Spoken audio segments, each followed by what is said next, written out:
Ang hirap kapag walang-wala ka. Hindi mo alam kung saan ka pupunta. Hindi mo alam kung kanino ka aasa. Hindi mo alam kung magpapatuloy ka pa.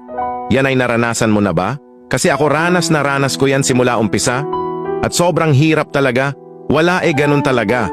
Walang katapusan ang ups and downs ng buhay natin dito sa lupa. Bilog ang mundo. Ika nga pero, ayos na rin na sa ganitong estado ako napunta. Dahil pinatatag na lang din ako ng mga ganitong eksena.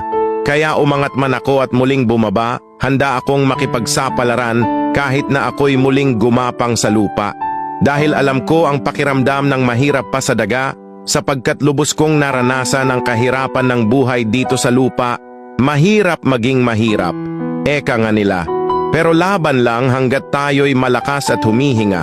Kahit pa tayo'y nag-iisa na o wala ng kasama, o walang katuwang sa ating pakikibaka, huwag kang mag-alala dahil may natitira pa tayong pag-asa na hinding-hindi mawawala. Walang iba kundi ang Diyos. Tumawag ka lang sa Kanya.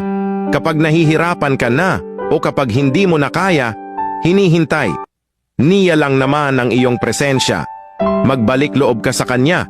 Ialay mo ang lahat sa Kanya at hayaan mong sumaiyo ang kalooban niya.